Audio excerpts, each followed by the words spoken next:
महाभारत नहीं होती थी अगर आप पांडवों को 5 गांव दे देते। हमने 6 सीट मांगा था, आपने नहीं दिया, पूरे कौरवा बर्बाद हो गए। 5 गांव 6 सीट, रश्मि रथी रेफरेंस, महाभारत रेफरेंस। भाई इससे ज्यादा अच्छे दिन आप लोगों को क्या। तो 14 जनवरी को तो संक्रांत के अवसर पे 30-30 हजार मिल जाएंगे। 14 फरवरी को जबकि वैलेंटाइंस डे होता है, हर कुंवारे को गर्लफ्रेंड और हर कुंवारी को बॉयफ्रेंड मिलना चाहिए। अब आप कहोगे कि तेजस्वी जी जैसा यशस्वी मुख्यमंत्री जब गद्दी पे बैठा है तो भी कब बिहार में बाढ़ आती रहेगी? तो बाढ़ तो आती रहेगी भैया, बाढ़ आती रहेगी तभी तो सेंटर से धन आता रहेगा ना। बीमारू राज्य दिखाएंगे, यही तो चलता है। आपको टेक्निक नहीं पता। जब बारिश से बाढ़ आएगी तो उस पानी में सर्फिंग करने के लिए, चिल करने के लिए जेट्स की सबको दी जाएगी और एक एक वो। राम राम दोस्तों, बिहार चुनाव शुरू होने को है, लेकिन हमारे रत्न जो हैं, जेम्स ऑफ बिहार इलेक्शन खत्म होने का नाम ही नहीं ले रहे। तीसरे एपिसोड में आपका बहुत बहुत स्वागत है। आपने अगर पहला और दूसरा एपिसोड नहीं देखे हैं तो मैं कहूंगा इस वीडियो के बाद वो दोनों जाकर के जरूर देखें। मैं वीडियो के एंड में दोनों का लिंक डाल दूंगा। तीसरे एपिसोड में हम कुछ अल्टीमेट रत्नों की बात करेंगे। मेरे ये तीनों एपिसोड में ये वाला सबसे फेवरेट है क्योंकि इसमें ऐसे ऐसे रत्न और कुछ नए भी आए हैं, उनके लिए आपको वीडियो अंत तक देखने की आवश्यकता है। और अगर आप इस चैनल पर पहली बार आए हैं तो कृपया करके चैनल सब्सक्राइब कर दीजिएगा, बेल आइकन जरूर दबा दीजिएगा। मैं ऐसी वीडियोस बनाता रहता हूं। अगर आप चैनल ज्वाइन करना चाहते हैं तो नीचे ज्वाइन बटन है, इसके साथ ही मेरे सोशल मीडिया लिंक्स वो भी आ जाएंगे नीचे लोअर थ्रेड में और डिस्क्रिप्शन में भी, वहां पे आप मुझे फॉलो कर सकते हैं। आइए जेम्स ऑफ बिहार इलेक्शन रत्नों का आनंद लिया जाए। तो दोस्तों, जैसा कि अटल बिहारी वाजपेयी जी ने कहा था, सरकारें आएंगी जाएंगी, पार्टियां बनेंगी बिगड़ेंगी, इसी तरह बिहार चुनाव तो होते रहेंगे, रिजल्ट आएगा जाएगा, मुख्यमंत्री कौन बनेगा नहीं है तो 14 तारीख को पता चल जाएगा। लेकिन हमारे इन तीनों एपिसोड में जो कंसिस्टेंट रही हैं वो हमारी एक प्लेयर, अभी पूरी नेत्री बनी भी नहीं है लेकिन वो हमारे रत्नों में कंसिस्टेंट रही हैं। उनका नाम है मैथिली ठाकुर जी। बेचारी मैथिली को अलीनगर से टिकट तो भाजपा ने दे दिया, लेकिन वो ना निगले बन रही है ना उगले बन रही हैं। मुझे तो लगता है कि उस बेचारी को लेफ्ट और भाजपा दोनों ही मिलकर जीतने नहीं देंगे। भाजपा का ग्राउंड स्टाफ उन्हें जीतने नहीं देना चाहेगा और लेफ्ट का पूरा इकोसिस्टम और आईटी सेल। हाल ही में उनका बेचारी का एक वीडियो वायरल होता है, विकास की, रोजगार की बात हो रही थी कि हमने इतना कुछ किया, 20 साल में इतना कुछ हुआ, नहीं हुआ तो 5 साल में हो जाएगा। अब रिपोर्टर ने उस पर क्रॉस क्वेश्चन करना शुरू किया कि भाई कैसे होगा, उसका ब्लूप्रिंट दे दीजिए। तो मैथिली जी ने उत्तर में कहा कि ब्लूप्रिंट मैं कैमरा पे ऐसे कैसे बता दूं, वो तो बहुत निजी चीज होती है। इससे मुझे इलेक्शन कमीशन का वो कालजी बयान भी याद आ गया जिसमें उन्होंने कहा था कि हम माताओं बहनों की फोटोज पब्लिक कैसे कर दें। पता नहीं यार, इलेक्शन कमीशन कौन सी प्राइवेट फोटो समझ बैठा था जो उन्हें पब्लिक करने की बात कही जा रही थी। लेकिन उस मामले में तो खैर विपक्ष भी एक ही जैसा, इलेक्शन कमीशन भी एक ही जैसा, इस हमाम में सभी नंगे हैं। मैथिली जी की बात कर लेते हैं। वो बेचारी ने जो बयान दिया उसमें कोई समस्या नहीं है, लेकिन उसे घुमाया इस तरीके से जा रहा है कि यह सिद्ध हो जाए कि मैथिली ठाकुर अभी अपरिपक्व है, जो कि वो सचमुच है, ऐसा तो हम सब जानते ही हैं। नेत्री वो पूरी नहीं बनी है, लेकिन कम से कम ग्राउंड टीम, जो भाजपा की टीम उनके साथ लगी हुई है, उनका छोटा सा काम केवल यह था कि एजेंडा के साथ कोई भी पत्रकार आए, कोई भी व्यक्ति पूछने आए तो उन्हें अपने प्रत्याशी को पहले से तैयार कर देना है। और ये जो इंटरव्यू पर्टिकुलर था वो तो जिस संस्था ने किया है वो तो एजेंडा प्रो मैक्स है। तो ग्राउंड वर्कर्स ने तैयारी क्यों नहीं की, पहले से मैथिली ठाकुर को क्यों नहीं बताया कि इस तरीके के क्वेश्चंस फेंके जाएंगे और आप उसी तरीके से तैयार रहिएगा। विपक्ष उसे फैला रहा है कि भाई देखो देखो कैसी है ये कंगना 2.0 है, ये है वो है। जैसे कि अपने नेता तो बड़े बुद्धिजीवी हैं।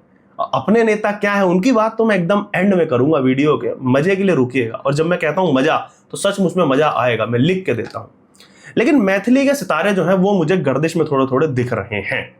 जीत भी गई तो उनका हाल मुझे लगता है वही होगा, मेरठ के अरुण गोविल या फिर मथुरा की हेमा मालिनी या फिर हमारे सन्नी पाजी, जिनका 2.5 किलो का हाथ तो था लेकिन दूसरा टर्म टिकट नहीं पा पाए फॉर ऑब्वियस रीजंस। यही हाल खेसारी जी का भी होने वाला है। कहने का अर्थ यह है कि सभी ये स्टार प्रत्याशियों का हाल यही होगा।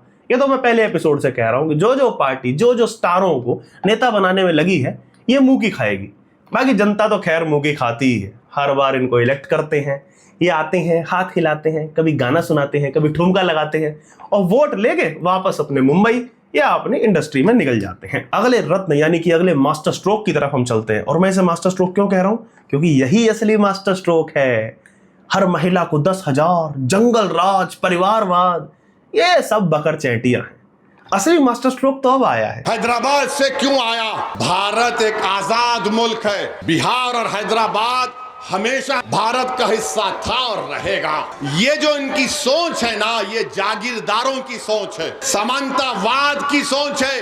तू कौन होता हमारे इलाके में आने का? अरे ये इलाका तुम्हारे बाप का नहीं है, मैं आता था, आता रहूंगा इंशाअल्लाह ताला। अगर तुम्हारे में हिम्मत है तो रोक के दिखा। इसी को शास्त्रों में कहा गया है मित्रों कि वाह बेटे मौज कर दी। ओवैसी बाबू की एंट्री चुनाव में हो चुकी है।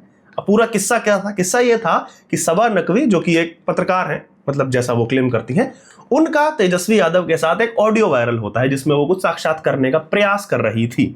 उसका कुछ अंश मैं आपको सुनाना चाहूंगा, वो पहले सुन लीजिए। असदुद्दीन ओवैसी का भी मैं सवाल कर दूं, क्योंकि जब आप कह रहे हैं कि सेक्युलर फोर्सेस साथ हों, तो वो उन्होंने तो सबसे कहा बार बार कि हमने तो बहुत खत लिखे, हमने कहा कि वो हमको ले लें। एक्सट्रीमिस्ट की कोई जगह नहीं है। आप उनको एक्सट्रीमिस्ट कह रहे हैं ऑन द रेकॉर्ड?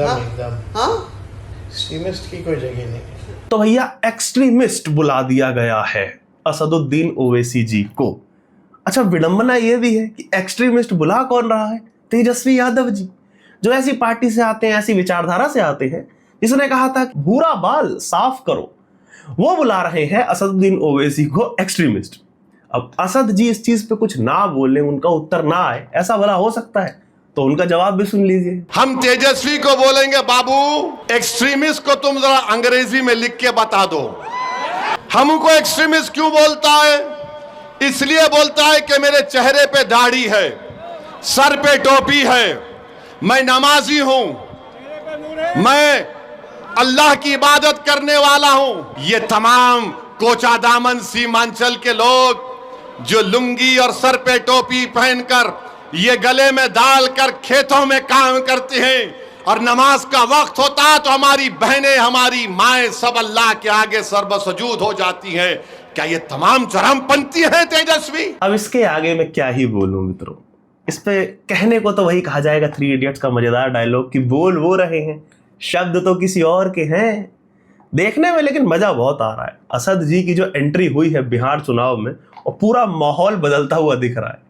और स्पीच देखिए, मतलब इतनी शानदार, महाभारत के संदर्भ दिए जा रहे हैं भैया। असदुद्दीन ओवैसी, महाभारत नहीं होती थी अगर आप पांडवों को 5 गांव दे देते।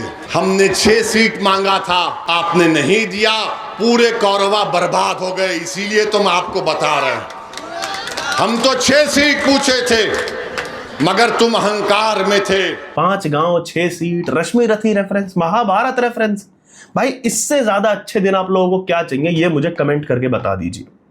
लेकिन असदुद्दीन ओवैसी के बारे में कोई भी बात कही जाए, MIM को कहा जाता है बी टीम है, सी टीम है, जो भी है, पर मुझे लगता है that Asaduddin Owaisi can any day be a better opposition than the current one.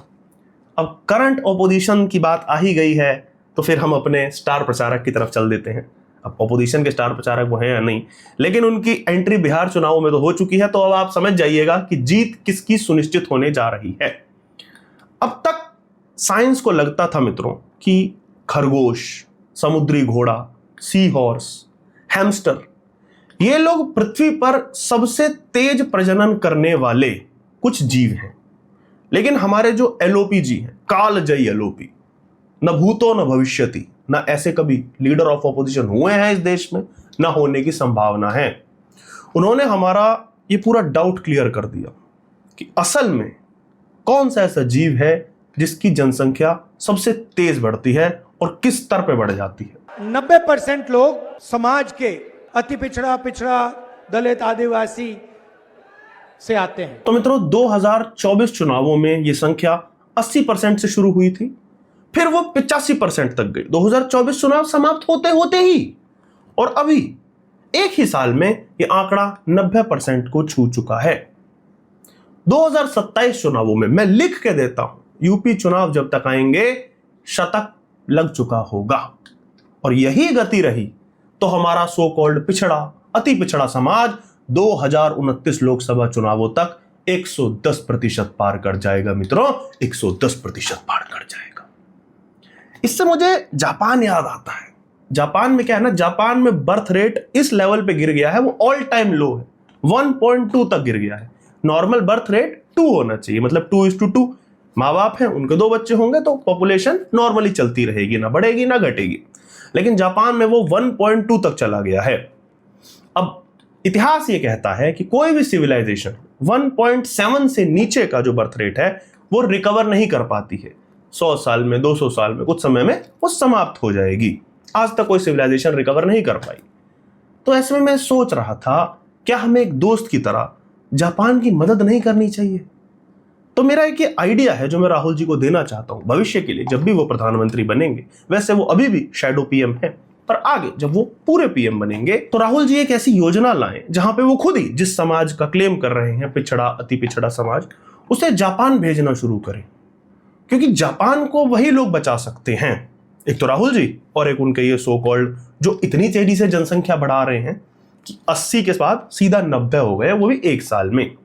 और मुझे लगता है कि जापान को हम पूरी तरीके से कॉलोनाइज कर सकते हैं और राहुल जी उसके भी पहले शैडो पीएम फिर नॉर्मल पीएम बन सकते हैं।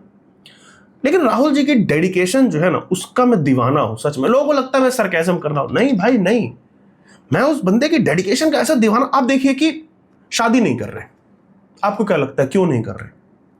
दत्तात्रेय गोत्र के कश्मीरी ब्राह्मण हैं, अगर शादी कर ली तो बच्चे होंगे, और बच्चे होंगे तो क्या होगा?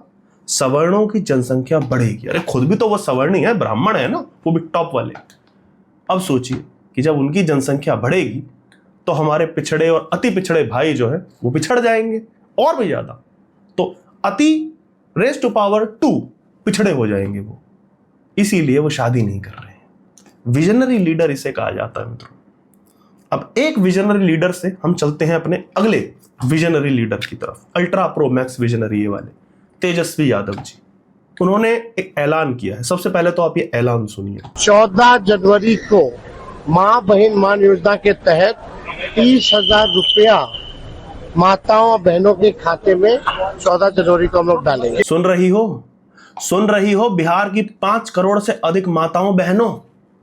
अब मैं यहाँ 5 करोड़ को 30,000 से गुणा करके नहीं बताने वाला, क्योंकि ना तो मेरे पास वो डिजिटल बोर्ड है जिस पे ऐसे लिख लिख के दिखाना होता है, और ना ही भाई मैं उतना मैथ में अच्छा हूँ। अब वो अलग बात है कि आप लोग नीचे कमेंट कर दोगे वो तो तेजस्वी जी भी नहीं है, पर भाई ऐसे मैं नहीं, तेजस्वी जी ने कुछ बोल दिया है तो मैं उसकी अवहेलना करूं, मैं गुणा करके आपको यहाँ पे दिखाऊं कि नहीं तेजस्वी जी गलत कह रहे हैं, मेरी औकात ना ना ना ना।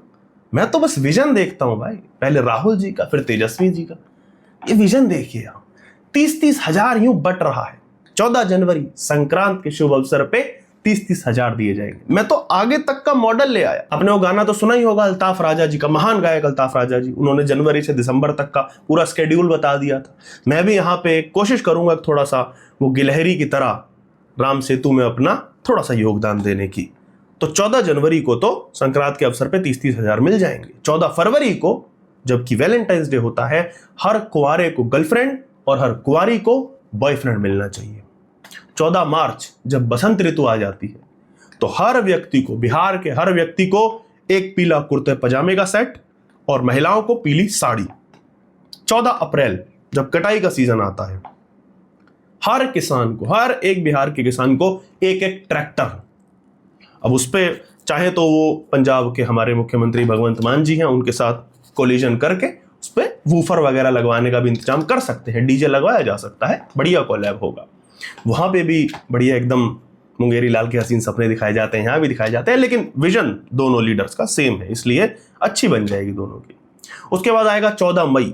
14 मई में आप जानते हैं गर्मी का सीजन आ जाता है, बहुत धू का गर्मी पड़ती है, तो बिहार के हर घर में एक एक एसी लगवाया जाएगा। मई के बाद आ जाएगा जून। 14 जून को और अधिक गर्मी होगी, बड़ा एसी चाहिए होगा, तो एक घर के, हर घर के बेसमेंट में सेंट्रल एसी सिस्टम लगेगा। 14 जुलाई जब अल्ट्रा प्रो मैक्स गर्मी आ जाती है मित्रों, प्लस एडिशन, और उसके साथ उमस भी, जब एसी भी कुछ नहीं कर पाएगा, तो बिहार के हर एक परिवार को अलास्का में एक हॉलिडे पैकेज दिया जाएगा। उसके बाद पूरा महीना जब आप चिल करके वापस आ जाएंगे, 14 अगस्त आ जाएगा, बारिश का सीजन आ जाएगा, तो काम पर जाने वाले को एक एक डीकैथलॉन का रेनकोट का सेट, और घर में रहने वालों के लिए पूरे महीने चाय पकौड़े की व्यवस्था। और वो चाय पकौड़े ये मोदी जी वाले नहीं जो ग्रेजुएटों से पकौड़े बनवा रहे थे, ना, बढ़िया वाले, बढ़िया प्याज दी जाएगी, आलू दिया जाएगा, बेसन दिया जाएगा, अनलिमिटेड सप्लाई। उसके बाद 14 सितंबर जब बारिश से बाढ़ आ जाएगी। अब आप कहोगे कि तेजस्वी जी जैसा यशस्वी मुख्यमंत्री जब गद्दी पे बैठा है तो भी कब बिहार में बाढ़ आती रहेगी? तो बाढ़ तो आती रहेगी भैया, क्योंकि बाढ़ आती रहेगी तभी तो सेंटर से धन आता रहेगा ना। बीमारू राज्य दिखाएंगे, यही तो चलता है। आपको टेक्निक नहीं पता, विकास कर देंगे तो फिर सेंटर से पैसा कैसे उठाएंगे? तो बाढ़ आती रहेगी, लोगों का जीवन उससे क्या, योजनाएं दे रहे हैं ना, देखो योजना लाए हैं। जब बारिश से बाढ़ आएगी तो उस पानी में सर्फिंग करने के लिए, चिल करने के लिए एक एक जेट्स की सबको दी जाएगी और एक एक वो सर्फिंग बोट हर परिवार को। सितंबर के बाद अक्टूबर आ जाएगा, 14 अक्टूबर दिवाली का अवसर, छठ का अवसर, तो हमारा जनवरी वाला बोनस रिपीट एक बार पुनः सबके खाते में 30-30 हजार, क्योंकि तब तक अल्टीमेट विकास तो हो चुका होगा ना बिहार का। फिर तो पैसा ऐसे पानी की तरह बह रहा होगा, फिर तो दोबारा से पैसा दो। उसके बाद 14 नवंबर आ जाएगा, children day, happy birthday Nehru चाचा। चिल्ड्रन डे साथ ही शादियों का सीजन भी होता है। तो फरवरी में याद है ना, वो गर्लफ्रेंड दिलाई थी, बॉयफ्रेंड दिलाए थे हर युवा युवती को। अब जब इतने महीने का रिलेशनशिप चल गया तो भाई अब शादी पक्की करो।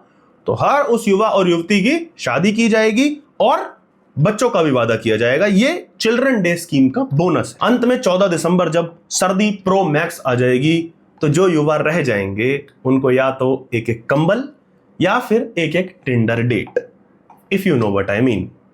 पूरा साल सॉर्टेड, ये होता है विजन। अब अगर किसी में हिम्मत है तो जाए अपने मोदी जी से ऐसा ब्लूप्रिंट बनवा करके लाए और अगले साल 1 जनवरी को, ये सब खत्म नहीं हुआ अभी, अगला साल जैसे ही लगेगा 1 जनवरी को पुनः उपहार में हर पुरुष को एक मैकबुक और 18 से कम के जितने भी हैं बच्चे जिन्हें हम कह लें उन सबको एक एक आईपैड का वादा। Happy new year. कुछ भी कर सकते हैं, लेकिन 100 बात की एक बात है मित्रों, हर घर नौकरी और संक्रांत पर 30,000। तो ये वीडियो देखने वालों, आप थोड़ी सी शर्म करिए, थोड़ी सी तो करनी पड़ेगी भाई, कि आप मेरे 50,000 सब्सक्राइबर्स तक कंप्लीट नहीं करा रहे हो, वीडियो शेयर नहीं कर रहे हो और तेजस्वी भैया 30-30 हजार सबके खाते में दे रहे हैं। आनी चाहिए भाई, थोड़ी बहुत शर्म तो आनी चाहिए। इतना आनंद पाने के बाद भी अगर आप चैनल सब्सक्राइब नहीं करते हैं फिर तो थोड़ी शर्म बनती है। उसके साथ ही तेजस्वी भैया के नाम उनके बड़े भैया तेज प्रताप का ये संदेश के साथ आपको छोड़ के जा रहा हूं, ये आप भी सुनिए, क्योंकि अगर आप सब्सक्राइब नहीं करेंगे, वीडियो को शेयर नहीं करेंगे अपने फैमिली वालों के साथ, अपने दोस्तों के साथ, अकेले अकेले आनंद पाएंगे, तो तेज प्रताप भैया की ये जो बात है ना, ये तेजू भैया आप सबके साथ भी आकर के करेंगे। माँ और दीदी आशीर्वाद दे रही है, लेकिन भाई आपके खिलाफ प्रचार कर रहे हैं। तो करने दीजिए, अभी बच्चा है वो, चुनाव बाद उसको झुनझुना पकड़ाएंगे।